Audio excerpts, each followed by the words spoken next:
The oldest distillery in America, Jack Daniel's set the bar for Tennessee whiskey. Old Number 7 started as a World's Fair gold medal winner. 150 years later, it still has icon status. You could remove the label from the bottle and people would still be able to look at it and say, that's a Jack Daniel's bottle. This whiskey has long represented free spirits and independence. The Stones drank it proudly, and Frank Sinatra made it his staple beverage. His daughter made sure that there was a bottle of Jack Daniel's buried with him. 1 billion liters ships to 140 countries every year, and every drop comes out of a dry town with one stoplight. We think we make the finest whiskey in the world right here in Lynchburg. It's hard to believe, but Jack Daniel's is made in a town where it's illegal to sell it. 80 years after Prohibition, Lynchburg, Tennessee is still dry. You can't buy it liquor by the drink on the square here. There's not a bar. There's not a whiskey store here in town. As a distillery, it's important to be close to your water source, and Jack struck liquid gold in the mid-1800s when he moved his distillery to Lynchburg's Cave Springs. Every drop of Jack Daniel's is made from this spring water right here. Every drop. The initial ingredients are the same as when Jack started: corn, malted barley, and rye. The mix has a very low percentage of rye. Where most Kentucky bourbons are bold, peppery, or spicy, I describe Jack as being sweet to oaky in character. 150 trucks a week come through the distillery carting grain for the whiskey. There's about 1 million pounds of grain a day that's being unloaded and elevated into our silos. Jack Daniel's is a sour mash whiskey, which means that some of the spent grains from previous batches are used to start fermentation on a new batch. What that means is basically that you recycle some of your distillate. The spent grains are added to the ground corn and cave spring water and cooked in a mash cooker. The mash cookers are basically heating up the grains, cooling them back down, and then setting them into the fermenter. As the temperature cools, rye is added, and then barley malt, along with Jack Daniel's own strain of yeast. The yeast that we use today is the one that we've had since Prohibition. Because yeast decays when it's exposed to air or moisture, Jack Daniel's isn't taking any chances with their yeast. We do keep the yeast cultures, in cryogenic storage as a backup measure. The yeast in the mash will sit in the fermenting tanks for 4 to 6 days. Okay, this fermenter was set approximately 3 hours ago. You can see how this one is starting to actively bubble.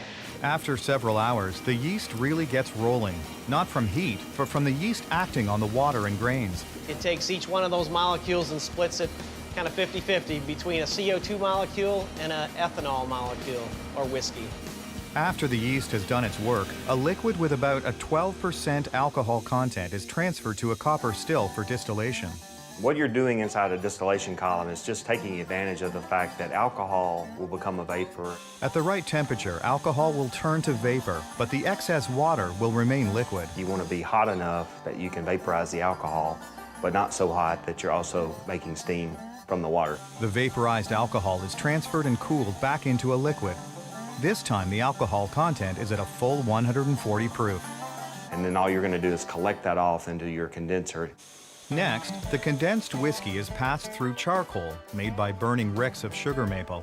It has no taste or smell when burned. What we're using here is 140 proof whiskey. We start in the center. The whiskey used as fuel for the fire is pulled straight from the still. The reason we use that is because we don't want any kind of petroleum products. After the wood is burned, it's cooled down and moved into the charcoal room for grinding.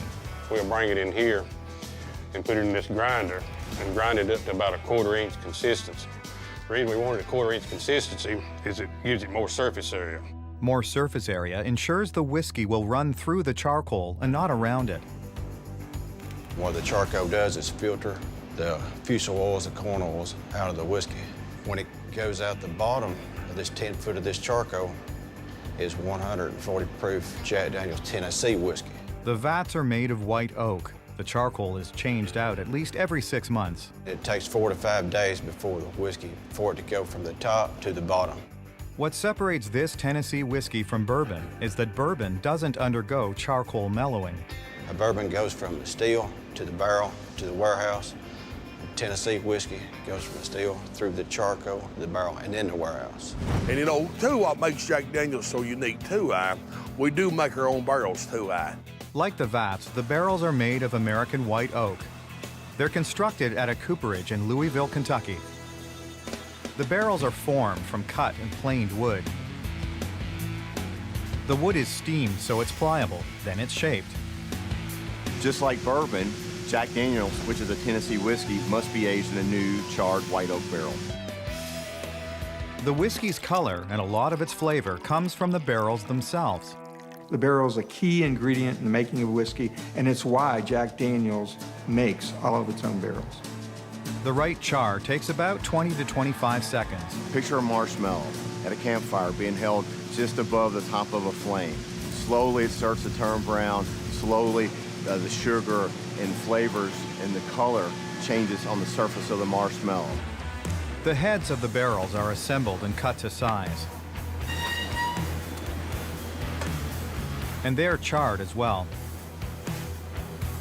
Heads are added to the barrels. And then hoops are put on. We have a head hoop, quarter hoop, and a bilge hoop. So each barrel receives 6 hoops, 2 of each of those. Then bung holes are drilled.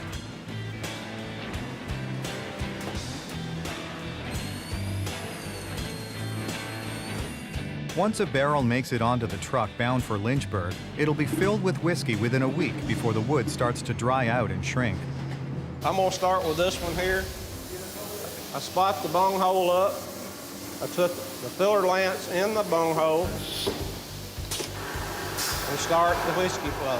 Each barrel holds about 56 gallons, and it takes about a minute to fill. And then I take a wooden bung, place over the hole. With one hit, you put the bung in the barrel. The barrels will sit for 4 to 7 years to age before being bottled. You know, you can taste some of the charred in it from the barrel, some of the vanilla taste from the barrel. So, you know, it's a very unique whiskey. Jack Daniel's Old No. 7 has been made the same way for 150 years. And for connoisseurs around the world, they wouldn't want it any other way. All those things Jack Daniel's did and dictated that we do, and we still do it today. What we do differently today is we just do all of that a lot better.